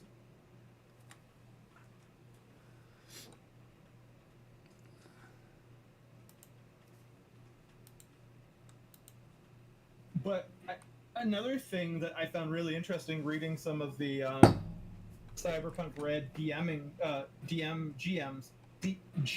stuff, I should say, is like killing players is not encouraged, killing characters, but it's very unusual for a character to last more than 20 sessions.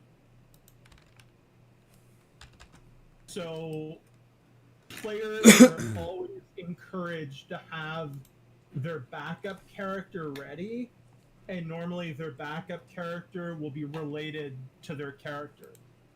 Like, it could be their partner or whatever. Yeah, I'm not going to encourage players to have backup characters ready. I am going to encourage my players to have backup character thoughts. Yeah, no. But part of the whole thing about dying is, well, you're not going to immediately come back into the story, so you're going to have time to think about your new character. Exactly. And, I mean, like, I need to play Fairheart. With the Fairheart, sorry, I'm exhausted. Fairheart with the very firm intention of not dying. But I mean, that also kind of, I mean, the more I think about it, the character is so dualistic, because he's gonna fucking jump in front of everyone getting attacked, but at the same time, he can't die. Or shouldn't die, really. I never said that. Honestly, like, the reason why you are important ends as soon as the party leaves the city together. Really? I mean, yes and no. Like the primary reason of I need someone playing either Kevin or Drusilla is I need somebody to put out a call into the audience that all of the other players can answer, saying, join me to figure out what just happened, and things I can't get into. How many sessions do you expect us to stay in the city for? I mean, literally, like, session 1 when y'all leave the city. Okay. Like, you are supremely important in getting the party together, because you got to remember, everyone is in Alaya for different reasons. Everyone is scattered around in different places as this wedding is happening. So there is going to be an event. No, I know. And you, like, the reason one of you two need to be played is because those are the two PCs that are on the stage. and therefore they're the ones that have the ability to command the response, or at least request the response. Is Kevin breaking character to some extent by being that proactive? Not at all. He's not afraid to act. In fact, he is driven to act because he's afraid of failure and of disappointing people. So he's basically a walking contradiction. It sounds like he's doomed.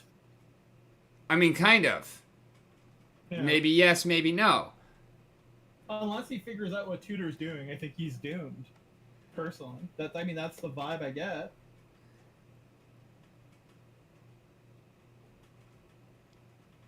I don't know. I don't think that's necessarily accurate either. Well, is there any accuracy? I mean, or is it something that's TBD? A lot of it is TBD. Yeah. Okay. I mean, I presume you have a certain vision for Fairheart, but at the same time, that vision is very flexible.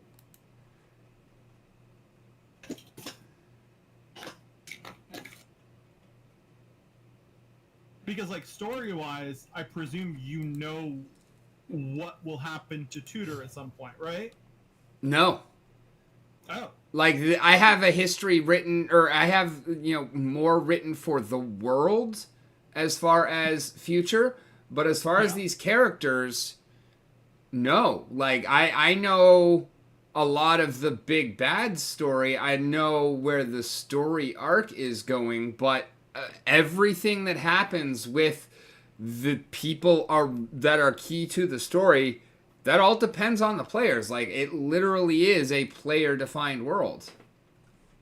And I guess the logic is that over several iterations of the actual campaign... This campaign will only run once. I thought we said something else. You had said something else about that. No? I might have misunderstood you then. So essentially, the actual novel or novella, well, probably novel, given how long you intend this campaign to be, will be based on a combination of player choices and executive decisions, right? Yeah. Okay. That makes complete sense. It's hard to how can I put this?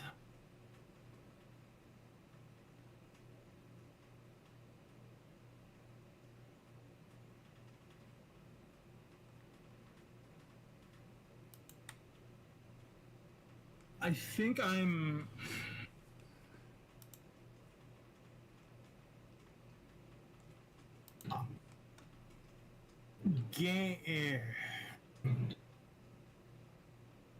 I think my approach is different because I'm writing my plot / game as I build my world. If that makes sense. Okay. Like, I don't know, like, will I finish writing the novel first, or will I run the actual game first? I don't know. Well, if they're telling the same story, then you better run the game first, because otherwise it's not going to go the same as the story. They're not necessarily telling the same story. They're living in the same world. I think I want the novel, the game, to tell some parts of the broader story, which could be the triggers for different events. But I almost see the game as acting in parallel to the canon story, if that makes sense. Like this might sound like overly ambitious, but like the novel is like the number one thing for me, with the game being second, right? Because I've always wanted to write this novel, or set of novels, rather, because one is never enough. So I guess what I'm saying is I'm having trouble reconciling the precedence of the tabletop / Discord bot / MMO, no, not MMO, / like 3D RPG versus the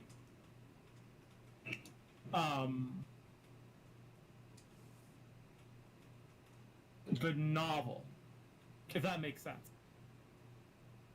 No. You lost me completely. Okay, so I've always wanted to write this novel, right? Uh-huh. And I have ideas for it, and some parts of it less so. Now, one option is that I write most of a novel or all of a novel and then base the game off the events therein, and either allow it to color the novel or to form part of the canon for the next chapter. The other option is to run it prior to completion so as to, I guess I would say, flesh out the points that are absolutely critical to my story.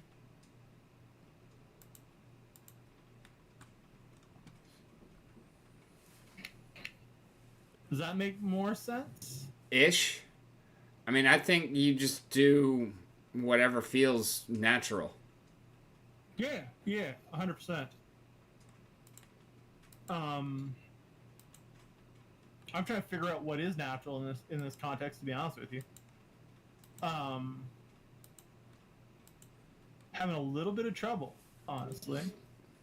But fuck. God damn it.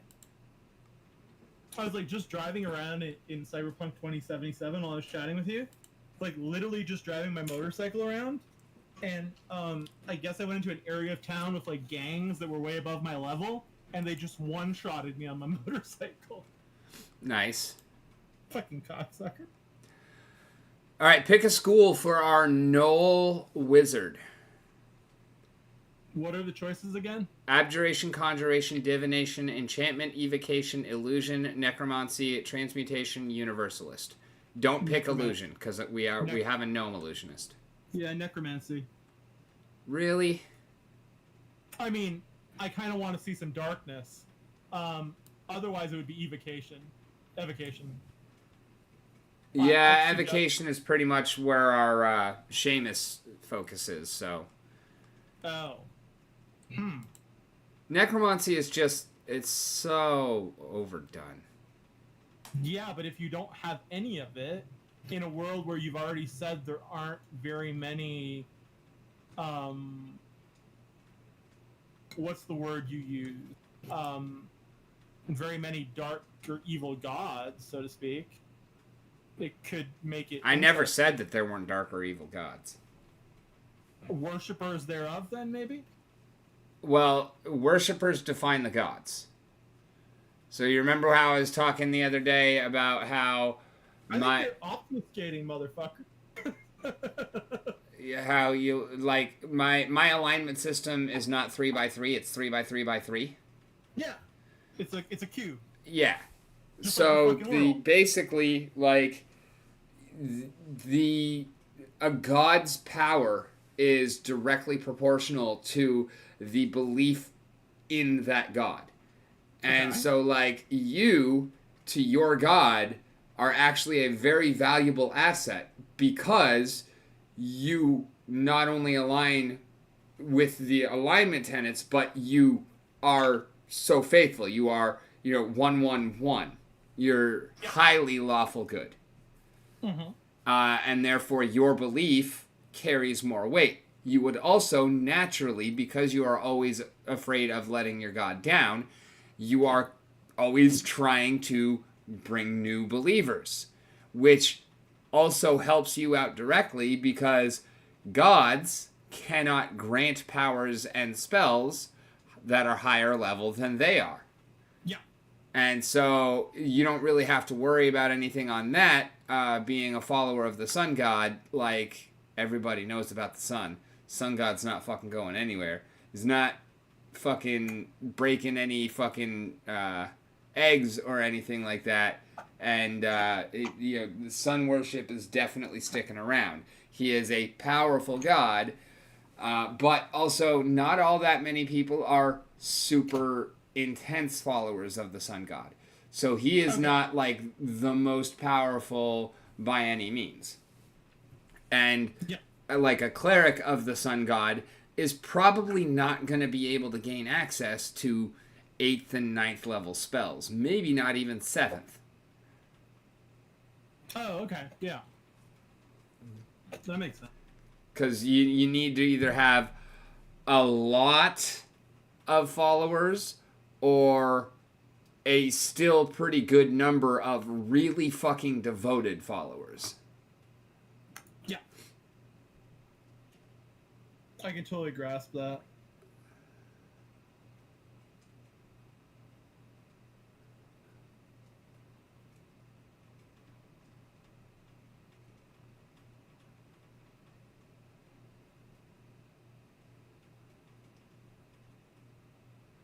Or do you think it would be easier to do like 3x3 and a percentage? I mean, I like the cube. So do I. It's more intuitive. You can have a percentage in it. I don't see why not.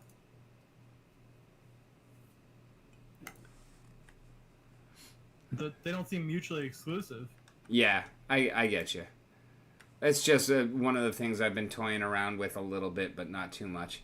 However, it is after 2 a.m., so I'm going to go ahead and say goodnight to our viewers. Thank you so very much for hanging. As always, I've been Rick. You've been on the mountain. It has been a wonderful time.